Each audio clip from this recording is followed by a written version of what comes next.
voulais souhaiter un bon premier festival. D'abord souhaiter un bon festival à tous les Abidjanais, les gens de Boisflé. Je souhaite à tout le monde un bon festival. Et commencez moi par bon festival. C'est une chose très importante de faire circuler la parole.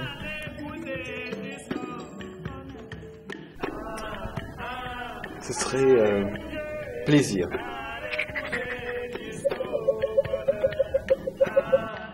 Pour moi, le mot frontière est un gros mot. Urbain généreux. Si les mots sont pas contradictoires, je pense que ça doit être assez exceptionnel et quelque chose comme ça. La parole. Je dirais tout simplement la parole. Lien.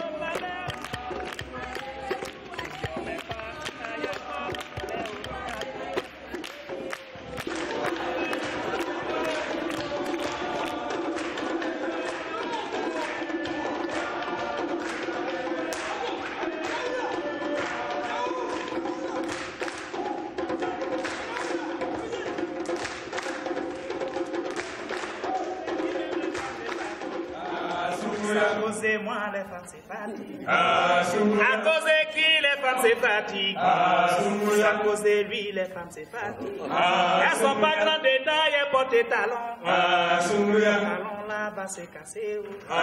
Elles n'ont pas de lèvres, elles mettent rouge à lèvres. Rouge à lèvres là-bas vous blessez. Elles n'ont pas cheveux, elles mettent perruque. Perruque là-bas c'est tombé. Elles n'ont pas derrière, elles vont mettre chiffon. Elles n'ont pas de sein, elles mettent silicone. C'est Iguama.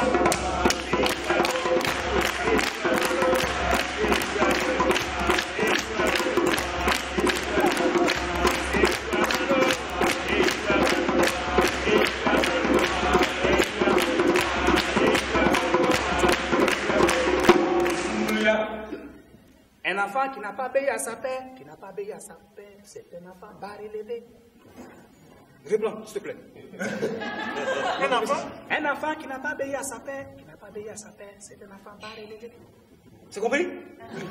Non, ils n'ont pas compris. Qui a déjà vu fesse de serpent? Fesse de serpent, il n'a qu'à lever son doigt. Il n'y en a pas? Moi j'ai vu. Qui a déjà vu fesse de serpent? Fesse de serpent, il n'a qu'à lever son doigt. Il n'y en a pas? Personne. Ok. C'est les Kroussa. Les Kroussa et les Kroussa sont pas gentils. Savez-vous ce que nous on appelle les Kroussa? Savez-vous ce que nous on appelle les Kroussa? Les Kroussa, c'est boutons qui poussent sur la peau de ceux qui se lavent pas. Ça là, c'est les Kroussa. Ici à Bobigny, tu vois la tante calée dans la chaise. Bien sapé avec cheveux bien coiffés, petit sac à main. Depuis matin, je ne fais que regarder tous ces petits mouvements. C'est les Kroussa. Quand tu vois la tante se gratter, on dirait elle m'est venue. Ok, c'est un Kroussa, mais un Kroussa pour parler. C'est les Kroussa.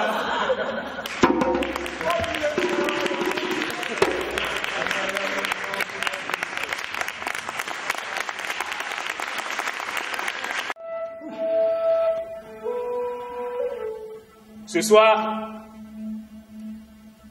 ils sont venus de la Suisse, du Burkina Faso, du Maroc, de l'Algérie, de la France, pour partager avec nous. On dit qu'il y a 3 catégories de personnes qui parlent pour ne rien dire.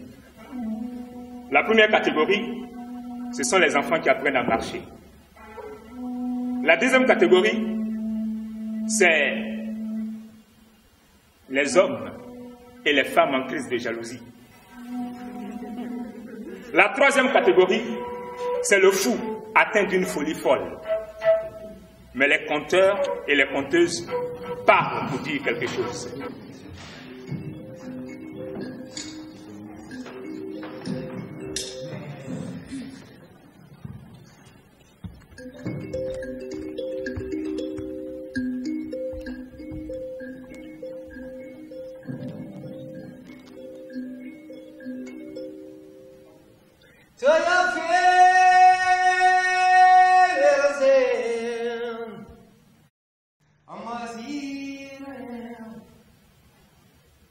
Yanayeri mazen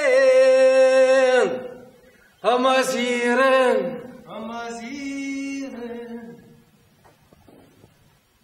ya femi mazen amaziren ya Sufyan mazen amaziren Kadija mazen amaziren Amazir.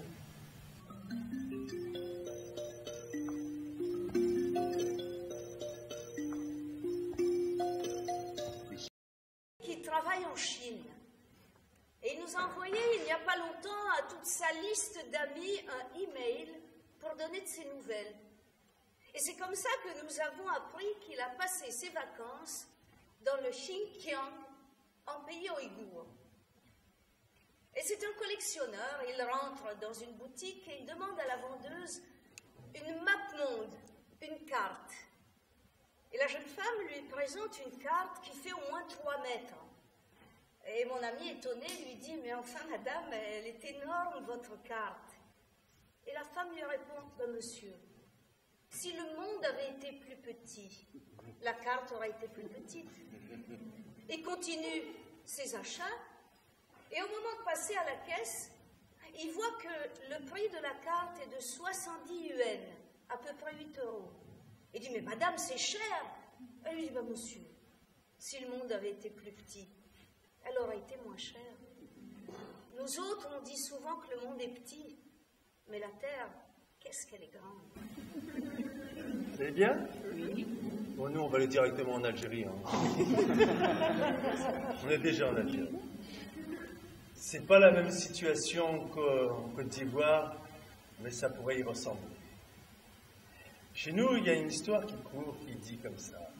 Vous savez qu'il y a eu un tremblement de terre il y a quelques années, pas celui de l'année dernière, mais il y a bien plus longtemps, c'était à El Asnam, dans les années 80.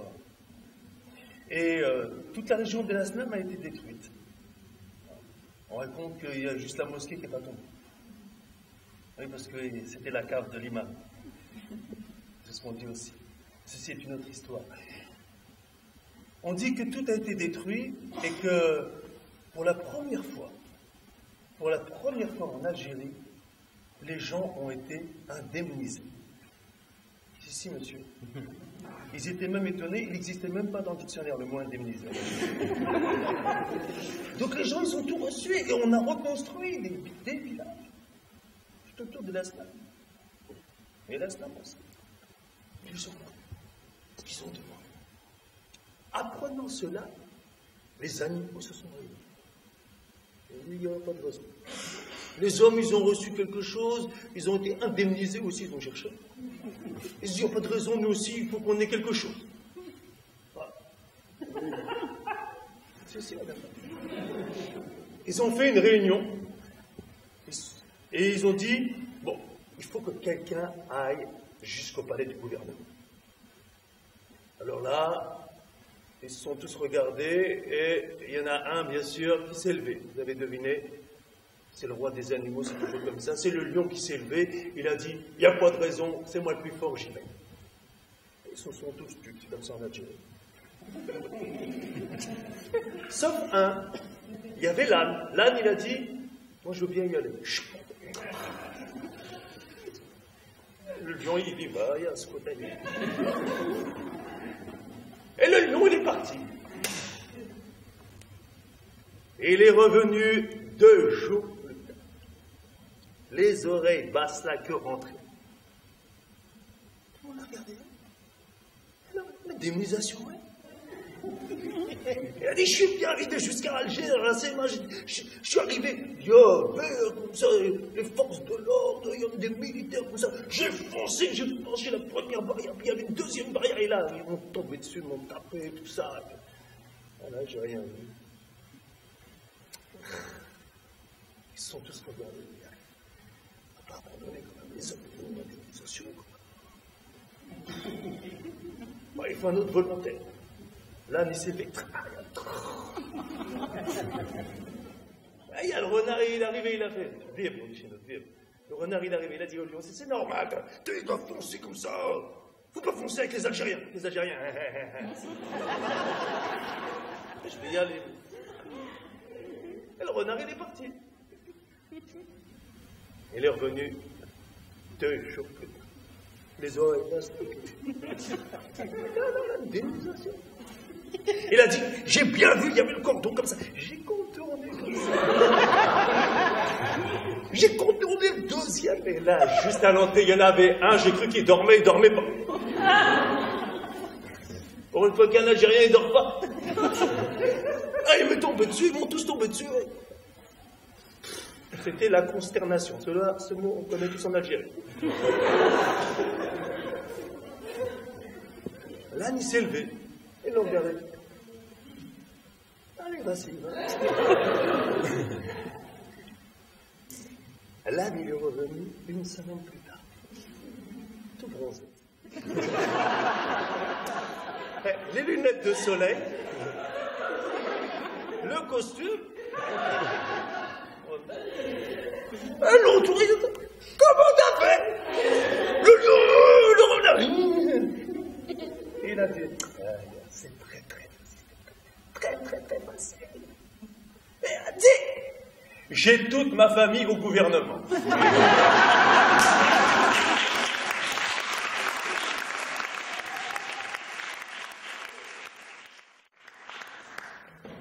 Alors, ça va? Ben, on fait comme dans le concert, ça va? Oui!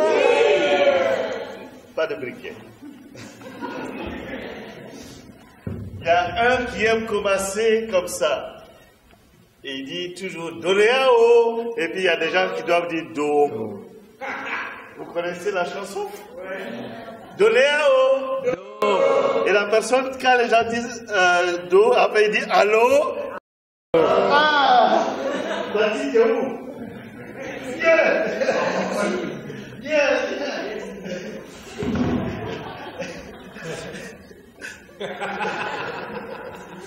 Allez, vas-y, chante le public, vas-y!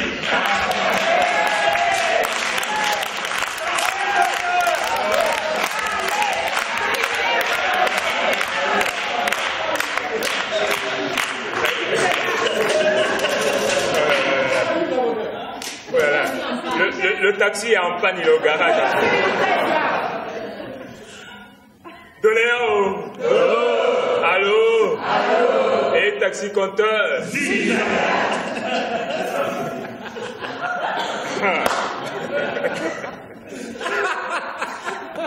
On dit que c'est celui qu'on ne connaît pas qu'on appelle hey, oh, toi, viens ici.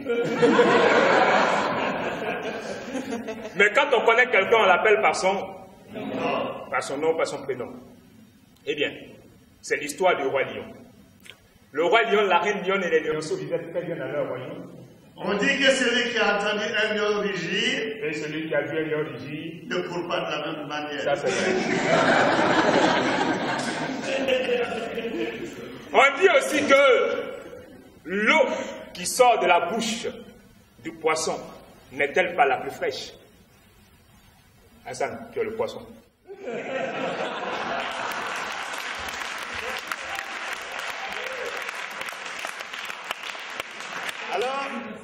Alors il s'appelait Sidi. Sidi, il était sage. On disait qu'il était tellement sage qu'il avait des disciples qui venaient de partout. Et puis, dans le même village, il y avait un qui s'appelait Poulot. Il était grand, mince, beau. Mais on disait qu'il était bizarre. Parce qu'on disait qu'il aimait poser des questions qui n'avaient pas de réponse et qu'il aimait questionner les étoiles. Il ne dormait pas. Il passait ses nuits à questionner les étoiles. Et puis, un jour, Poulot, qui ne dort pas, qui aime questionner les étoiles, qui aime poser des questions qui n'ont pas de réponse, a décidé d'aller voir Sidi le sage pour lui poser une question. Il traverse la ville, il arrive devant le village, il voit les enfants qui jouent devant la construction de Sidi. Les enfants qui voient Poulot, ils reconnaissent Poulot, ils disent « Hé, hé, Poulot, dis-nous une vérité vraie. » Parce qu'on disait de Poulot aussi qu'il aimait dire des vérités vraies. Poulot dit « Ah bon, une vérité vraie, attends, une qui me vient comme ça. Toute nouvelle chose est belle, sauf une. » Les enfants demandent « C'est quoi ?» Il dit « La mort. » Il rentre dans la cour. Il voit Sidi entouré de ses disciples. Il bouscule tout le monde, il s'assoit en face de Sidi. Sidi lui demandait, et toi, Poulot, qu'est-ce que tu viens chercher chez moi? Toi qui sembles connaître tout. Poulot dit, à vrai dire, je ne veux rien. Parce que j'ai tout ce que Dieu n'a pas, et je peux ce que Dieu ne peut pas. Sidi dit, ah bon? Il dit oui. Il dit, mais, par exemple, qu'est-ce que tu as que Dieu n'a pas? Poulot dit, c'est bien simple, j'ai un père et une mère, Dieu n'en a pas.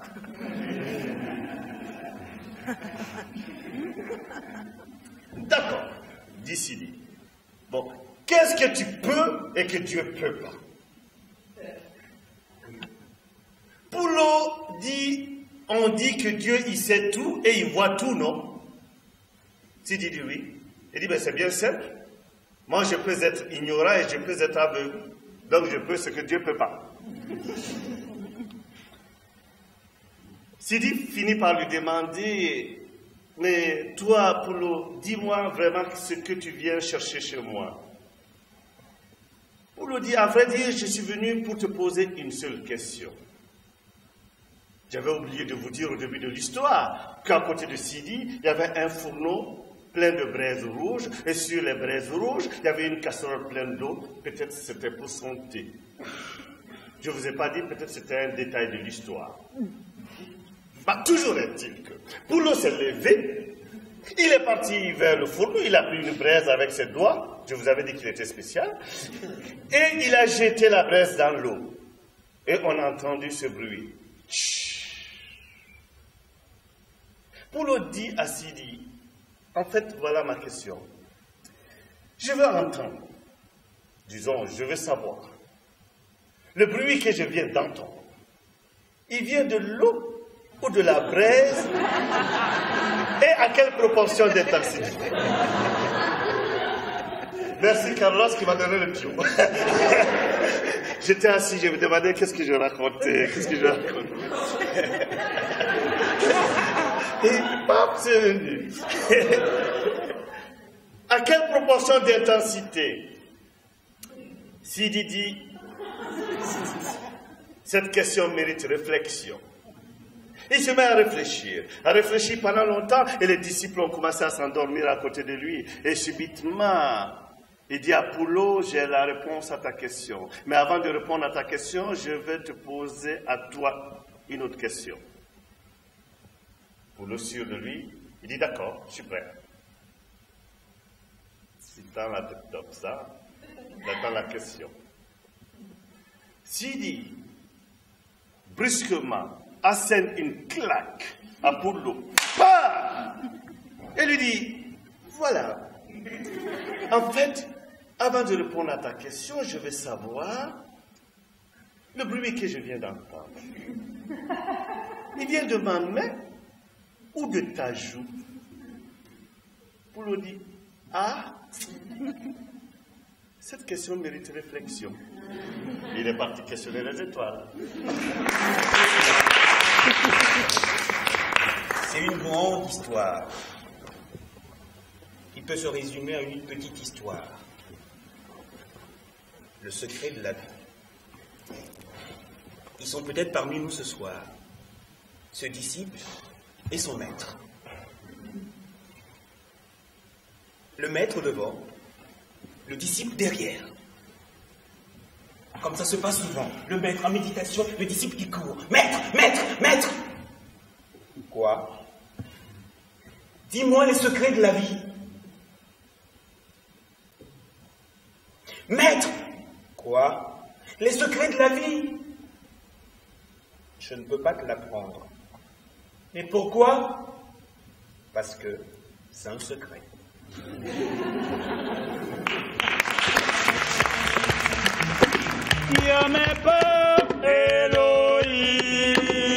La vie, ça va pas tarder. Y'a même pas, y'a pas, mais au moins en tout cas, c'est côté.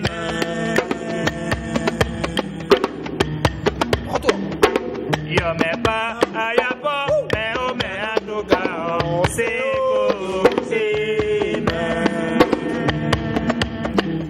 Y'a même pas, Elohim. La vie, ça va pas tarder. Y'a même pas, y'a pas, mais au moins en tout cas, c'est côté.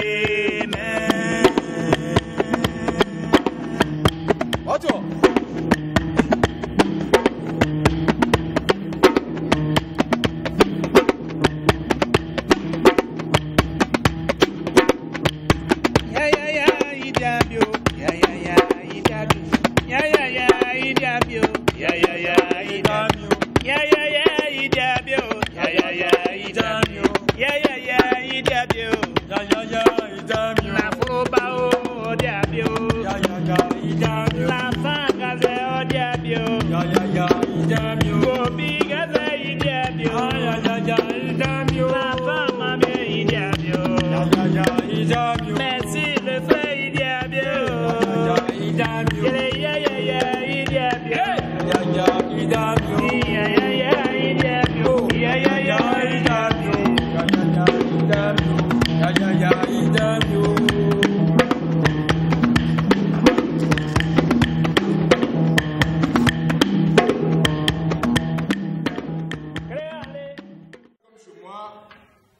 Au Burkina Faso, plus précisément à Pabré, dans mon village, quand on se retrouve pour partager la parole, c'est vrai que les sages disent très souvent que la parole, elle est à moitié à celui qui la dit, et l'autre moitié à celui qui l'écoute.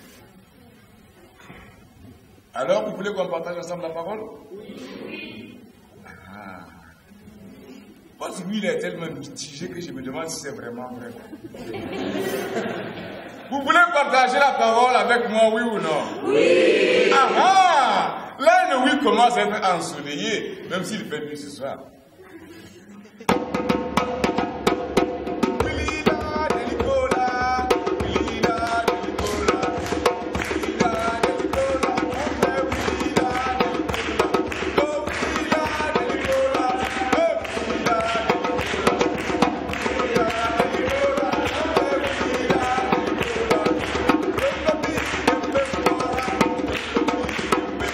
Plongeons dans ta connaissance et me répondre à cette question. Si tu te trompes, le bourreau ici présent se tranche immédiatement la tête. Réfléchis bien avant de répondre. Écoute, lorsqu'on laisse tomber un pilon dans un mortier, d'où vient le bruit?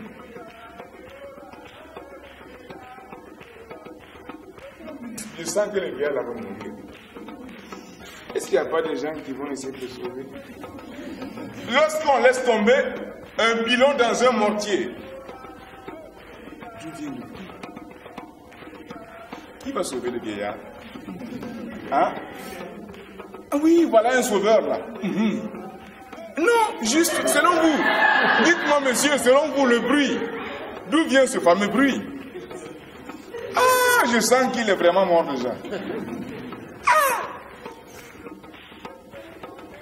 Ah non, je sens qu'il y aura un cadavre. Comme on dit chez moi, un cadavre risque de mourir ou va mourir. Ces grosses mains qui travaillaient la terre, et sa voix si délicate que les mots sortaient à peine. C'était lui et rien d'autre. Jamais, avait dit la main. Jamais. Dans les histoires, on dit jamais parce que. c'est une femme, sa mère est une femme où son père est en moins que, ou encore ils n'ont pas assez. Là, rien. Simplement jamais. Elle n'a rien dit. Elle ne s'est pas rebellée. Le mot n'était pas monté jusqu'au village. Pourtant, des mots d'amour, elle en avait à dire. Jamais. Alors, elle n'a plus rien dit. Les mots d'amour sont restés là. Elle n'a plus rien dit du tout, de toute sa vie. Et les mots sont là, ils ne se sont pas usés. Lui, de l'autre côté de la ruelle, il avait entendu jamais. Et il a entendu le silence qui a suivi. Lui aussi, il avait des mots d'amour à dire. Il n'a pas pu dire. Même je t'aime, qui est un commencement à tout. Il n'a pas eu le temps. Alors lui aussi a gardé le silence. Et le lendemain, pour la première fois, elle et lui sont sortis sur leur balcon. Ils ont eu leur premier rendez-vous silencieux. Ils n'ont pas connu le plaisir des mots, la chaleur des corps. Simplement le silence et le regard. Et ça, personne ne pouvait le leur dire. Et ça fait 67 ans. Tous les amoureux du village, les jeunes, ceux qui connaissent la chaleur du corps, vont de temps en temps, à l'heure où ils sont sur le balcon, les regarder de loin. Et il s'en est trouvé une qui a dit, en se blottissant dans les bras de son amoureux, on n'arrivera jamais à une telle histoire d'amour. Ça, c'est pas du tout un secret, c'est juste un petit poème d'un enfant de la rue des Dakar. Il y a un livre magnifique qui s'appelle L'envers du jour. Ces enfants de la rue, on les appelle les farman, les fugueurs. Et il y en a un qui a dit ceci. Souvent, je me débrouille pour regarder la télévision, quelque part.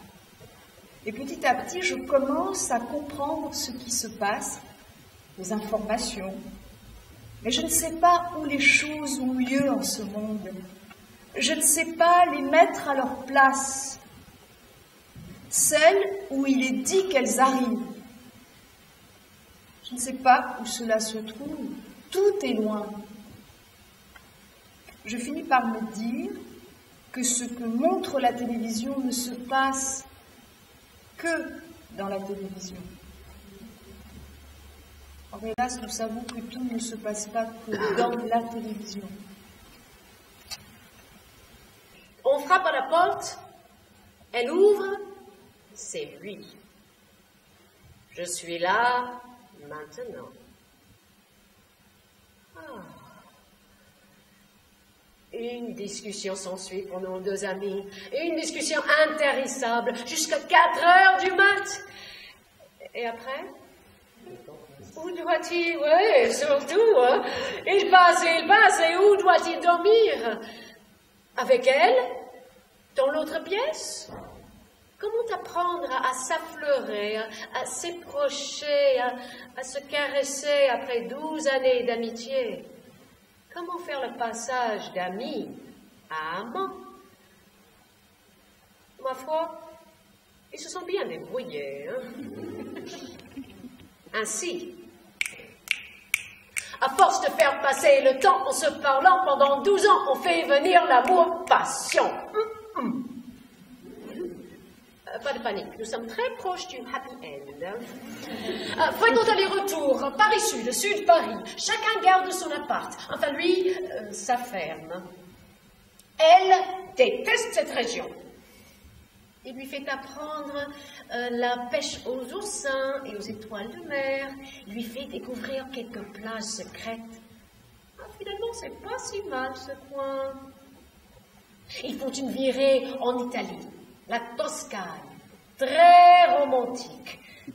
Et là, stop, on ne résume plus. Italia, ma. Un soir, il se trouve sur la place de la ville de Sienne. Alors, je ne sais pas si vous connaissez Sienne. Certains, oui. Mais je peux vous assurer que cette place a quelque chose de particulier. Alors, imaginez une très grande église. Bon, ça n'a rien de particulier en soi, d'accord. Mais cette église, elle est fabriquée avec deux couleurs de marbre, du noir et du blanc. Et les bâtisseurs les ont alternés. Une couche de noir, une couche de blanc. Une couche de noir, une couche de blanc. Une couche de noir, une couche de blanc. Cette église a l'air d'un énorme zèbre. Et comme vous savez, la terre de Sienne est couleur terre de Sienne. Juxtaposée avec l'église zébrée, c'est une sacrée fête pour l'œil. Nos deux amants adorent cet endroit. Main dans la main, ils visitent lentement l'église. Blanc et noir, noir et blanc se fondent ensemble. Et mes amis, je peux vous dire que c'est l'avenir de la terre. Une touche de noir rafraîchit le blanc, une touche de blanc illumine le noir. Et après la visite, il dîne dans un restaurant qui donne sur la place. Elle boit un verre de Chianti, lui il mange une grosse assiette de pâtes, italien, hein. Et avec un air bourru, entre deux bouchées, il dit « On n'a qu'à se marier et faire beaucoup d'enfants !» Elle a failli recracher la moitié de son verre. Puis elle a dit « D'accord. » En somme, c'est à Sienne qu'il l'a fait Sienne, pour toujours. Il paraît qu'en rentrant d'Italie, ils sont allés retirer un dossier de mariage à la mairie. Il paraît qu'elle a eu une crise d'angoisse en lisant les mots « Vous allez vous marier ». Il paraît qu'ils sont passés à l'acte quand même. Il paraît qu'ils sont toujours ensemble. Et que peut-être, juste peut-être, ils sont parmi vous ce soir.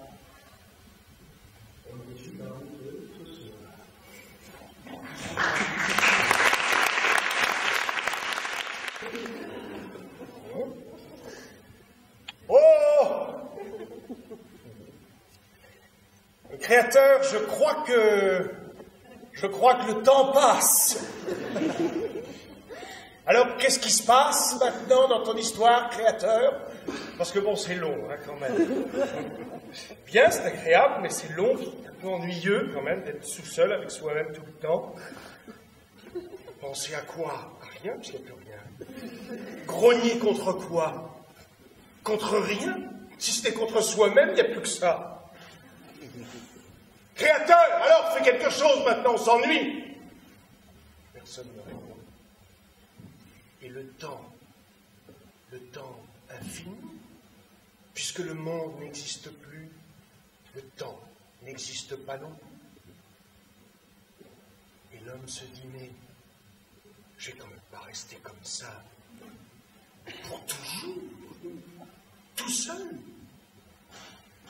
Mais je ne suis ni vivant ni mort, puisque le monde n'existe plus. Et je vais rester comme ça, tout seul, dans le vide, dans le néant. Et l'homme se met à prendre peur, et il appelle, et il cogne, et il crie, et il hurle, Créateur, ne me laisse pas tout seul, je t'en prie, fais quelque chose, tu ne peux pas me laisser mort, vivant, seul, dans le vide. Mais personne ne lui a jamais répondu. Et l'homme a pris tellement peur, il a senti ce tremblement dans ses pieds, dans son corps, dans son cœur. Il s'est mis à hurler, à se frapper lui-même. Il se frappait de partout, il s'arrachait ce qu'il pouvait s'arracher. Et puis petit à petit, enfin, son cœur s'est mis à battre dans sa poitrine. Enfin, quelques larmes ont coulé le long de ses joues. Et enfin, il a dit, je t'en prie, ne me laisse pas seul. Et dans le silence, il y a une toute petite voix comme au fin fond de son corps, qui lui a dit « Hélas, moi je ne peux plus rien pour toi. Je ne peux jamais refaire ce que je défais. Tu as voulu que le monde disparaisse, il a disparu. Si tu veux qu'il réapparaisse, c'est toi qui dois le nommer. Et si tu le nommes avec tout toi-même, peut-être que ça peut marcher. Essaye. »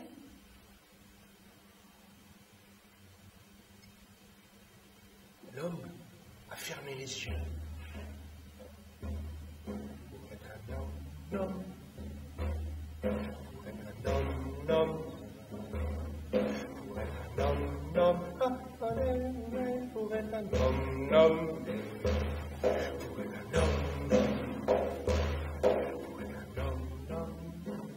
L'homme a fermé les yeux, il a pensé très fort au monde qu'il connaissait. Il a pensé à la terre et il l'a nommé. Il a pensé au ciel, il l'a nommé. Il a pensé au soleil, à la lune, aux étoiles, il les a nommés. Il a nommé la terre, l'air, l'eau, le feu. Il a nommé les plantes, les arbres, le cri des animaux, le chant des oiseaux, les mouches, insectes et moustiques. Tout ce qui batifolent sur terre, dans l'air ou dans l'eau, tout ce qui mord et qui pique. Non, pour être non. Il a nommé tout ce qu'il se souvenait. Il a nommé l'herbe sous ses pieds. Il a nommé le chemin. Il a nommé le bayou tout mouillé. Il a nommé les ragondins trop nombreux. Il a nommé les alligators. Il a nommé la chasse. Il a nommé son arc et ses flèches. Il a nommé le village. Il a nommé sa maison, sa femme et ses enfants. Et quand il est arrivé, ils étaient justement en train de se réveiller. Il les a pris dans ses bras. Il les a serrés si fort contre lui, presque étouffés. Ils ne comprenaient pas. Et puis il leur a raconté toute l'histoire que je viens de vous dire. Et il leur a fait promettre qu'avec lui, chaque matin, au lever du soleil, il nommerait le monde pour que plus jamais il ne disparaisse. Pour être un homme.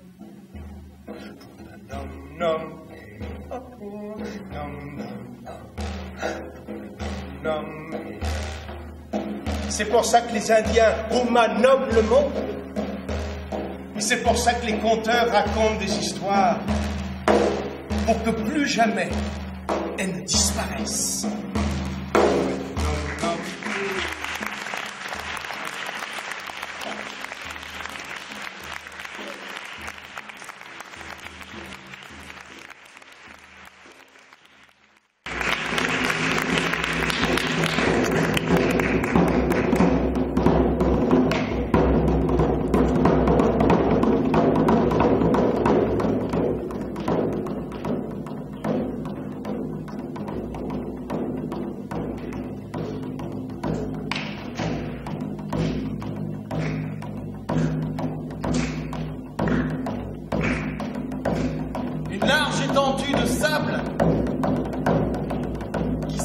Jusqu'à perte de vue.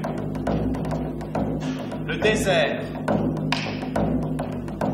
Au-dessus du désert, le roi soleil. Et aujourd'hui, le soleil a décidé que chaque grain de sable serait une braise. Qu'aucune dune ne pourrait donner de l'ombre. Le soleil a décidé que chaque créature qui sortirait du sable, qui viendrait s'aventurer dans le désert, brûlerait. Pourtant, un homme, il court, ses pieds sont ensanglantés, son visage est brûlé par le soleil, il court. Un homme, il a une grande motivation, sa motivation est très grande. Il court, ça fait des heures qu'il fait ça, il ne s'en lasse pas, sa motivation est très grande. Derrière l'homme, un lion.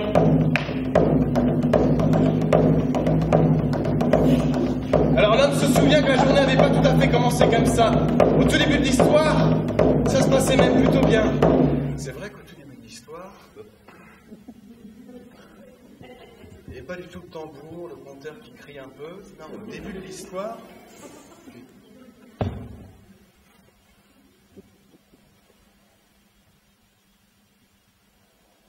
c'est le premier jour des vacances de l'homme. Et c'est la première fois qu'il arrivait à se débarrasser de son ordinateur portable et de son téléphone. Un transat.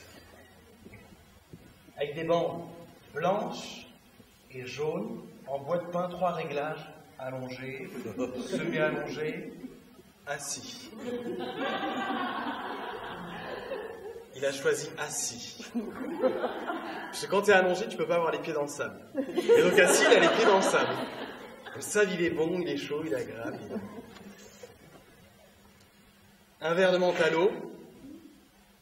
Il n'aime pas le pastis. Il fait moins vacances. Une paille, un petit parasol avec une petite couleur violette et tout ça. Et puis la rondelle de citron, ça fait vraiment vacances. Et puis surtout en face, la mer. Waouh! Et le soleil qui brille dans la mer, et ça fait des reflets. Et la mer, elle n'est pas du tout agressive.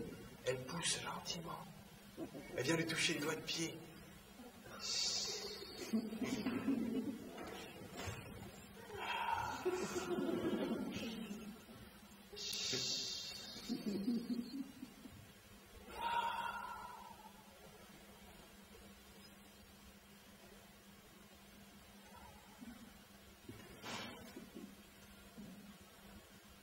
Il y a eu ce buisson là, un énorme buisson. Et le buisson il s'est mis à remuer drôlement. Et du buisson vous ne devinerez jamais ce qui est sorti.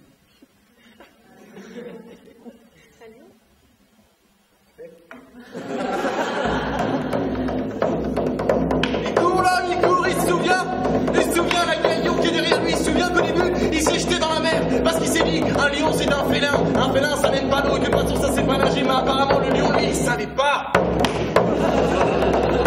Alors il a couru tout droit, finalement il est arrivé dans le désert, il a couru tout droit.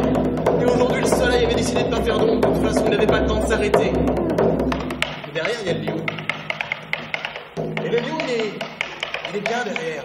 Le lion en fait il aurait tout à fait pu sauter sur l'homme très rapidement, le manger, le dévorer, le déchiqueter, faire tout ce que font les lions avec les hommes d'habitude. Mais comme un chat avec une souris, c'est bien, mais de bien. Il lui léchait la plante des pieds de temps en temps, il lui mettait un petit peu d'huile, il était bien le lion, le lion était bien. Et de temps en temps, il y a l'homme qui lui disait « On tue pas avec la nourriture !» Et l'homme qui continue. Et là, l'espoir, un arbre.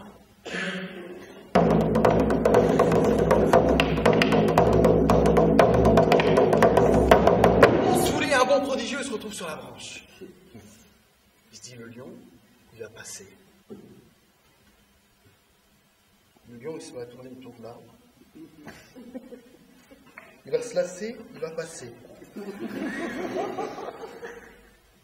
Il va se lasser, il va passer. Il va se lasser.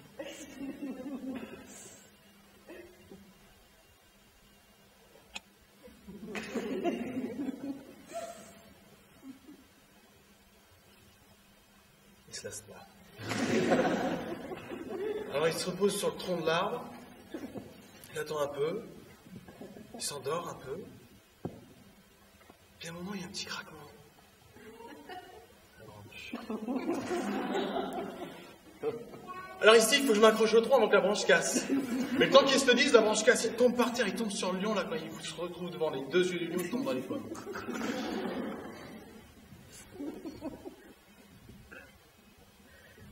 Il est allongé.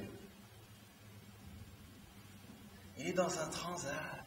Il y a des bandes blanches et des bandes jaunes comme ça, c'est en bois de pain, il y a pas un réglage assis, il y a demi-assis, complètement allongé. Il y a la mer, il y a l'eau qui reste carrément sur les doigts de pied, qui se retire même pas, qui lui chatouille un petit peu, il est bien. Et puis en plus, il y a les vainés. Elles sont là. avec des colliers en fleurs, comme dans la brochure. Et elles lui mettent des colliers en fleurs autour de la tête, elles lui en mettent comme ça, dans le transat, il est bien. Et elles font juste du bruit quand elles dansent, les vainés, elles remuent beaucoup parce qu'il y a le sable qui vibre. Il vite de plus en plus. Tout d'un coup, en dessous du transat, il y a un arbre qui jaillit, et lui, il est sur le transat comme ça, et il entend un bruit de branche, la branche casse, il tombe par terre. Il y a une vainée qui s'approche de lui. Il lui fait un petit bisou. Il lui fait un bisou un peu plus gros. Puis, je ne dois pas vous le dire, mais une petite fléchouille comme ça.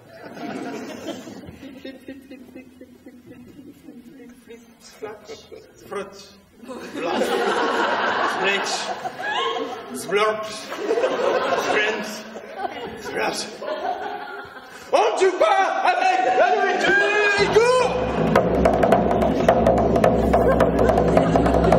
Même le lion a été surpris. Il est resté les quatre paires en l'air. Et maintenant, il se met à courir derrière lui. Alors le lion, l'homme, continue. La tempête de sable. Ça se lève, ça se met autour de lui. Il a du sable dans les yeux, il va pas s'en sortir, c'est pas grave. Il continue, il court les yeux fermés. Quand tu cours les yeux fermés, tu vois pas où tu vas.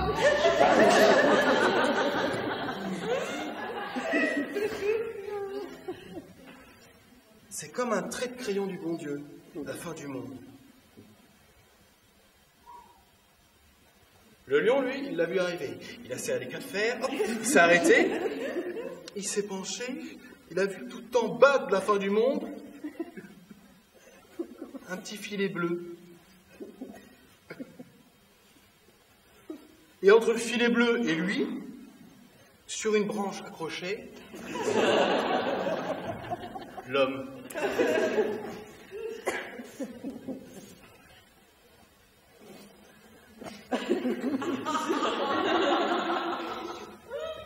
Pour l'homme, le filet bleu, il est un peu plus bas. Ce qui fait qu'il arrive à distinguer des petits trucs verts qui font clac, clac, clac, clac, clac, clac, clac. Au-dessus, le lion qui fait pareil. En même temps, il est bien sur cette branche, il peut tenir longtemps.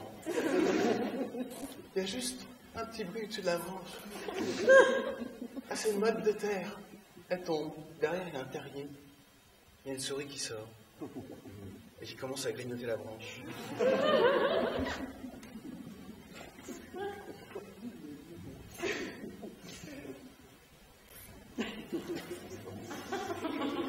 Crac, entend-il. Et crac encore. Hé! Y a pas quelqu'un pour m'aider? Et là, le ciel, il s'ouvre en deux. Et dans un halo de lumière, il y a la voix. Je suis là. Laisse-toi tomber. Avant de toucher le sol, avant que les crocodiles te mangent, mes anges viendront te chercher, t'emmèneront en lieu sûr. Fuis la folie des hommes et la sauvagerie de la nature. Tombe, laisse-toi tomber, l'homme.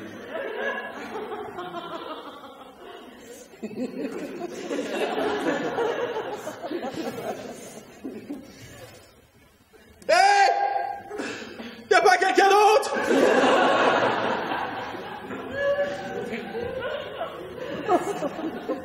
Pas de réponse.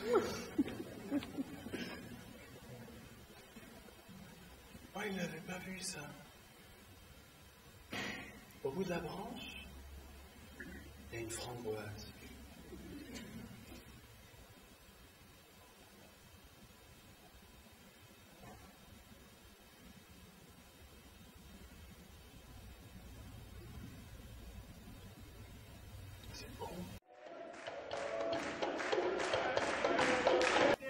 Avant tout l'humain, toujours l'humain. Et derrière l'humain, des combats. Moi, voilà. je voulais dire quelque chose de plus important que ce qu'il a dit. Parce que lui, il parle mieux que moi. Voilà, je parle mieux que lui. L'humain. C'est ça. Mais je sais que Rachid Akbal n'est pas d'accord avec ça parce que lui, il pense plutôt, à l'humain. Ah oui, voilà, c'est ça. Non, mais moi j'ai quelque chose à dire. Non, c'est-à-dire que, ayant bien réfléchi, je pense que très sérieusement, c'est l'homme avec grand H. Oui. Léa, en tant que Suisse, j'aime dire à la parole neuve, Ce qui compte, c'est l'humain et l'humaine aussi. Ah, l'humaine. C'est un autre débat. Ah oui, mais c'est vrai que c'est poétique. Ouais. Donc finalement, pour conclure, si on peut conclure par ces interviews très chaleureux, c'est de souhaiter de longue vie au festival d'Abidjan et longue vie à la parole et aux gens qui font ce festival. C'est ça. Hein.